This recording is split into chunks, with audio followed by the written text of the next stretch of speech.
and Billie are an apostolic couple who are called to the nations.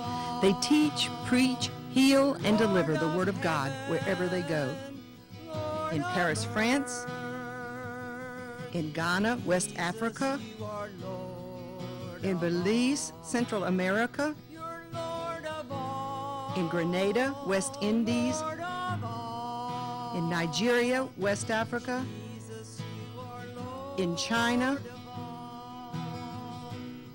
and in Berlin, Germany. We welcome you to the program today, and our prayer for you is that you will make Jesus Lord of all. Yes, Jesus, you are Lord of all.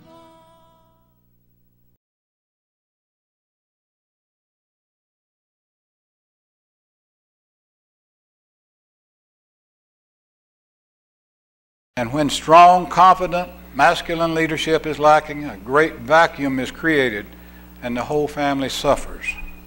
In the book of Ezekiel, chapter 22, verse 30,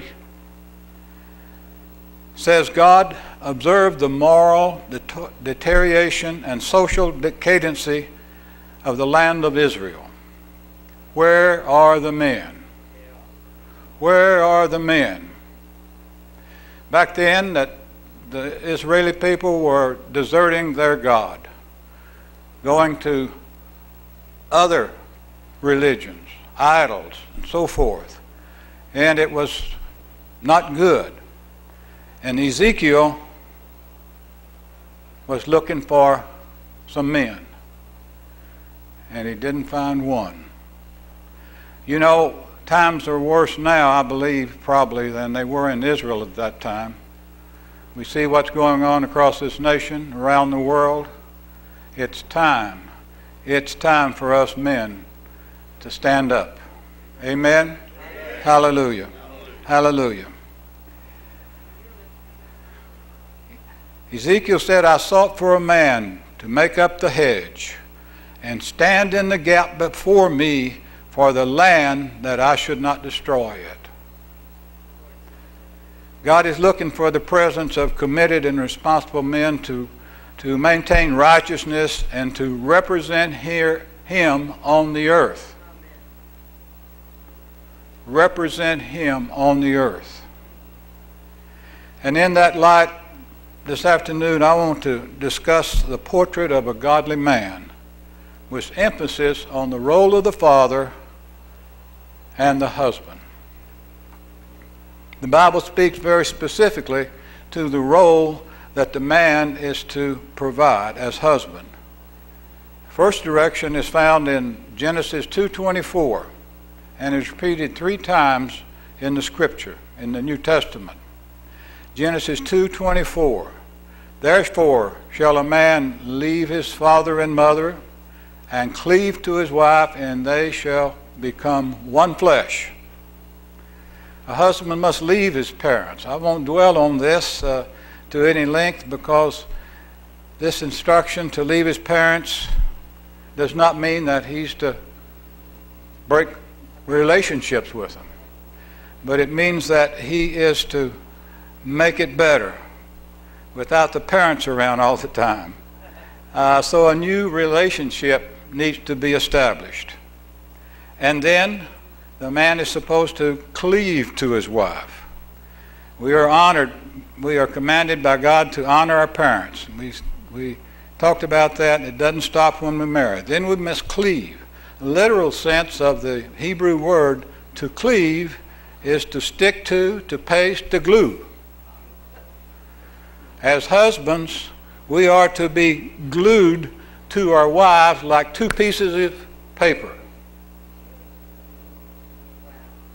And any time that paper is separated, it's bad news for the marriage.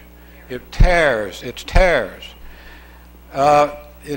So it is when man cleaves together, each is hurt, and there's a broken relationship when that relationship is torn. You know, 50% of marriages in both Christian and non-Christian is about what's going on across this nation. Maybe it's higher than that now. And then this is it's not good. And then the husband is to become one flesh with his wife. The bottom line to becoming one flesh means that two persons become one body, soul, and spirit. And yet there remains two unique persons, different personalities. I'm glad everybody is not like me. And everybody is not like my wife. Because we're two unique people. And we are opposites in many things, but that's a good relationship. And we found over 57 years it's working. And we plan on working it. We have had some bumps along the road, of course. I guess, I don't know, maybe it was 15 to 20 years ago. My wife and I were discussing a problem, or we wanted to do something, and I had made up my mind that this is what we were going to do. You know, a man has a little pride every once in a while. And I was trying to get her to agree with me, and she wasn't agreeing. And I saw after several minutes that we needed time out. We needed time out. So we live at the bottom of two hills. So I decided to take a walk up the hill. And I started up the hill, and I began to complain and to Jesus. Really, I was speaking to him. I was speaking to him out loud. I said, Jesus, you know, I just can't understand why my wife is like she is. That it was perfectly logical what I wanted to do, and she's not coming around. I said, Jesus, I need an answer. I need an answer to this. And I kept walking up the hill. And it was a pretty steep hill, and by the time I got to the top, I was kind of winded. And I hadn't heard anything from Jesus. And so I stopped, and I just said, I was angry, really, kind of thought he should have said something. And I said, Lord, I need help. But you can't help because you've never been married. And I got my answer then. He said, my bride is the church. And that's all he had to say. I understood all the problem he has with the churches and the people in the churches. I didn't have a problem. So I went back down the hill and we resolved it. I don't remember what it was, but I got an answer. The bottom line, to become one flesh, means that two persons become one body, soul, and spirit. And we're still two unique people. Then in Ephesians 5:23, the word says that the husband is the head of the wife. He is the head of the wife as Christ is the head of the church. What a loving relationship this is. In this role, the husband is to provide for the bride. He is to be the leader. And provide leadership just as Christ provides leadership for his bride, the churches.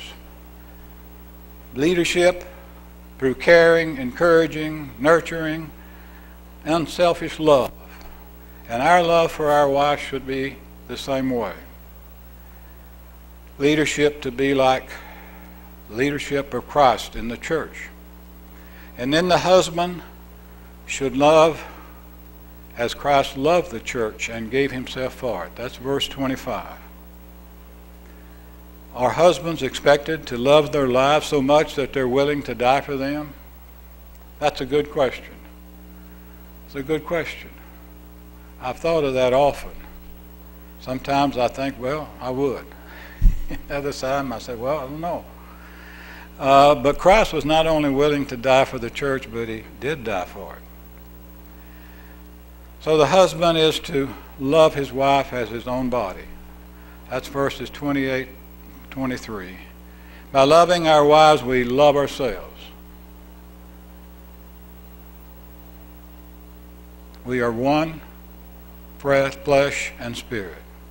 No, Christ is not only, we are to love our wife as our own body. By loving our lives, we love ourselves. We are one flesh and spirit. And then we are to nourish and cherish our wife. Encourage her, protect her, even as Christ did the church. Cherish means to hold dear, to treat with affection, to care for her tenderly, to support her, to encourage her. You know, fulfilling the role of a spiritual husband does not come natural to men. At least not with me. It can only be done supernatural through the love of God and the power of the Holy Spirit. Thank God for the Holy Spirit. Amen.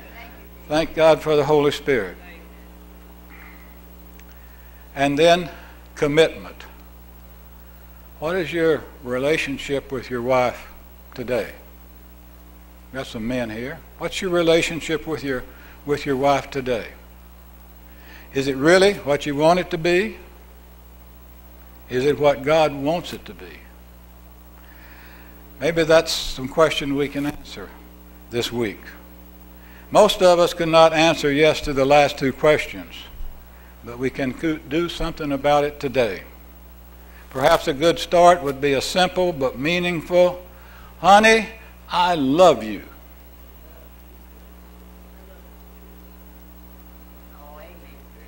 Now, men, you don't have a wife to say that to here, but when you get home, try it. "Honey, I love you. I love you. I want to be a better husband." We've discussed this earlier today. Will you help me? Hallelujah. Thank you. Men have been as guilty of abdicating their role as head of the as head of the home, as women have been guilty of usurping it. Too often, men accuse their wife of being a Jezebel, and that they kind of take over and do what they want to in the family. But you know, there can be no Jezebel spirit without someone being an Ahab. Too often many people accuse their wife of being a Jezebel, but there can be no Jezebel spirit unless there's an Ahab. If the husband is passive and not active, it can force the wife into the Jezebel role. And too often, men like that. And then I want to talk about the traits of a good father. Talked about a husband. Talk about a father. I had a wonderful father. He's a godly man. He was a man that taught me many things. I grew up on a small farm in Texas dry land. The time I was 14 years old, I was milking cows every morning before I went to school. I got home from school, I milked cows before I went to bed. And then when we weren't milking cows, we were cleaning the chicken house. And it's just all kinds of jobs. And at the time, I really wasn't too happy with some of the jobs I got. I could find things that I'd rather do. But my father, I stuck with him, and he continued. He taught me to drive a tractor. And we farmed together. He showed me so much. But most of all, he showed me that he was a godly man. He was a man of his word. He was a man of integrity. He loved the Lord, even though sometimes it wasn't showing that much, but he didn't speak it that much, but his life showed that. He was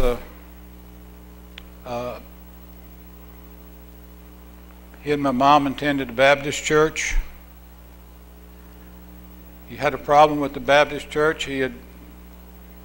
When he was born again, he was baptized. He was in Virginia, and they just sprinkled him. So when he came to the Baptist church and wanted to join that, they found out he hadn't been dunked, immersed in the water. They said, no, you can't be a part of this church. So that hurt my father, but he continued, and he was a good man. He was good to my mother. I had a wonderful mother. I had a mother that I'll never forget the night I was probably 10 years old. Before I went to bed, I heard my mom and dad speaking. It was the middle of December, and they were discussing where are we going to get the money to pay the note on the farm. And they talked. I couldn't hear exactly what they were talking about, but pretty soon they came to a point where they agreed. Now, Mom was a strong woman. My dad was a strong woman too, but they got along well. What? What? You said your dad was a strong woman. Oh, okay.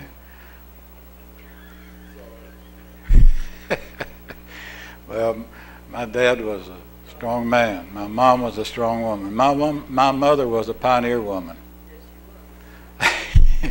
She had rather be out working in the yard or in the garden, or even when my dad wasn't at home, she was out there helping me milk the cows. She preferred that over doing housework.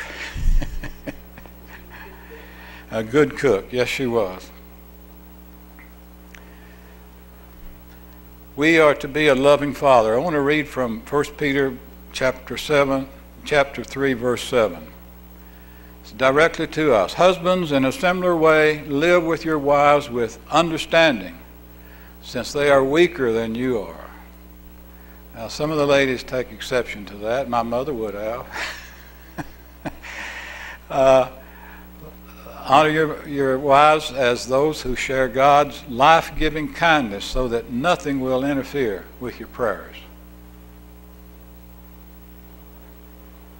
Finally, everyone must live in harmony, be sympathetic, love each other, have compassion, and be humble. It's important that we become a living father who expresses love for both wife and family. And as I said, it doesn't come natural to men. We have to learn to love, I believe. Wives are told to respect their husbands in the Bible, but fathers have to learn to love their wives and children. When we brought our first child home, my wife knew what to do, how to hold the child and support the head. There's a soft spot in the top of the head, must be protected. She knew how to balance bedtime, sleep time, playtime. And as a father, when I held our first child, I was not comfortable. It was pretty awkward to me. He was so small, but we had 3 children in 2 years. So 3 children in 3.5 years. Sure it wasn't 3.5 children in 2 years?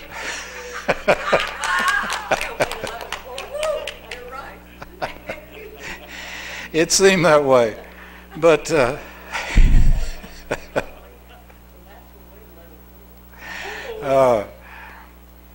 but I soon learned how to take care of all 3 children. Many times I came home from work, I opened the front door, and all 4 of them were crying. You probably experienced that too. So, but it's wonderful to have children. Then later, children grow up. I would just say this, back up. When my wife and I were married, at the marriage altar, we committed all our seed to the Lord. And we really didn't know what we were doing.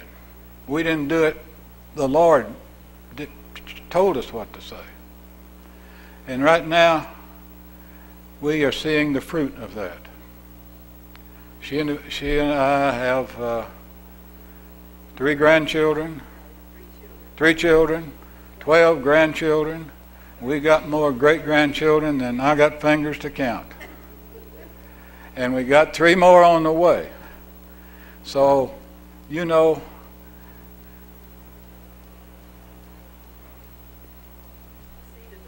seed of the righteous are blessed. We are blessed. Many in our quiver.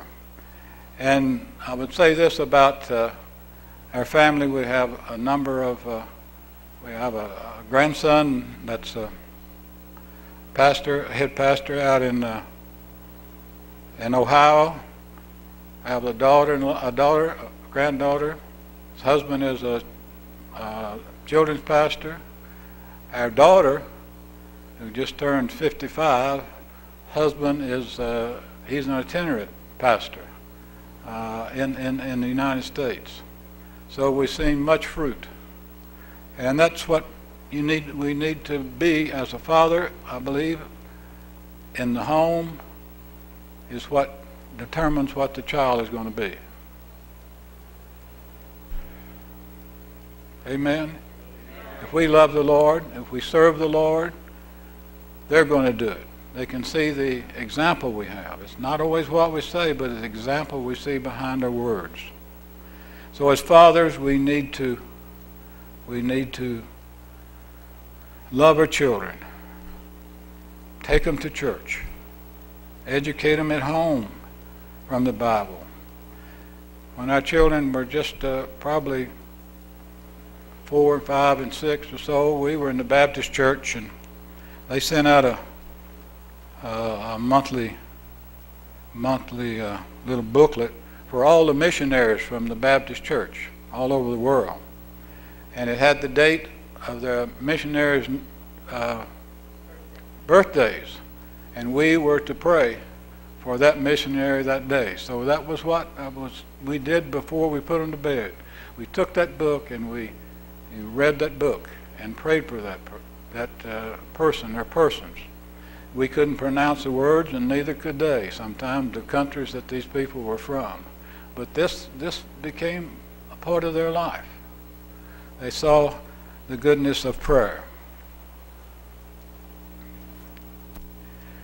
As my boys grew up, I felt like that I needed to teach them some of the things my dad taught me. And it was not what so much I did, it was just the fact that I learned to become, what's the word, not just faithful, but diligent to do the things that need to be done. It became part of me. And so I began to try to teach them something. I taught them a lot of things: how to change a tire, how to change the oil in the car, cut the grass, change the light bulb, how to pray, how to save, even how to shave, to dress, and how to honor his mother and respect other people's property, and the importance of obeying his parents and the Word of God.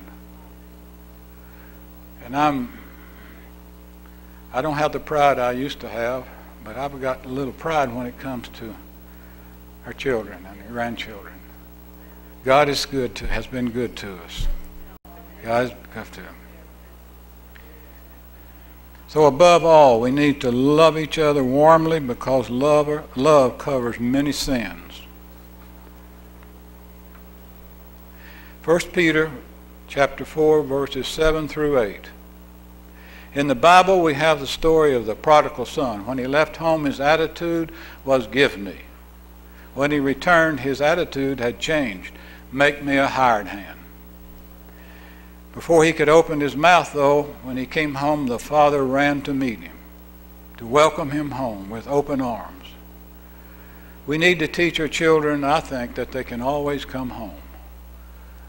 I know they talk about tough love and some of those programs, but I think the father's love and the mother's love will bring those children home. But they should be waiting to throw our arms around them and tell them that they're cared for and wanted. This is genuine love of a mother and father. And you know, we need to be real with our children. We need to be transparent, because they're growing into adults. And we need to be real to them. So it's not easy sometimes, but we just have to do that. Paul wrote in one of his letters, "When we lived among you, we told you the good news, but we modeled it before you by how we lived." We modeled it by how we lived. When folks learn that you're a Christian, they shouldn't be surprised. Values in his home will be different. Of course, between a Christian home and a non-Christian home. The world wants power, prestige, and possessions, and that's the flesh. But a godly family, we must recognize that the things we can't see, buy, hold on to, are the most precious. We have a different value situation. Just last week, my wife and I were in a doctor's office, and there was a young 14-year-old girl sitting near us, and we engaged a conversation with her. Just the example of how different value systems that we have to deal with. She was really different from the mindset of today's teenagers. Billie remarked about her boots. She shared how her boots were fake fur, not like our friends at school who ordered theirs from New York and paid lots of money for real fur. But she admitted that she would rather have the fake ones because her feet were still growing, and she did not see the need to have real fur and pay that kind of money. They also discussed the way young girls dress today and how immodest their dress can be. Billie shared with her how when she grew up that young ladies did not appear in town without their white gloves and their white hat of some kind. When she went away to college, she had one whole trunk of dress clothes, shoes. Thank you for being with us today. We believe that the word you have heard will work mightily in you and bring you into a closer walk with Jesus Christ. If you have not asked him into your life, why not do it now? Romans 10:13 says, "Whosoever calls on the name of the Lord shall be saved." And visit our website for helps in your growth. Our website is www.abdeck.org. And write us at Jesus is Lord, Al and Billie Deck, Cedars of Lebanon, Inc., P.O. Box 523077, Springfield, Virginia, 22152, USA. Books and tapes are available of this program upon request, and a love gift. Please mention the date and subject of the program. Until next time, we say, Jesus is Lord of all.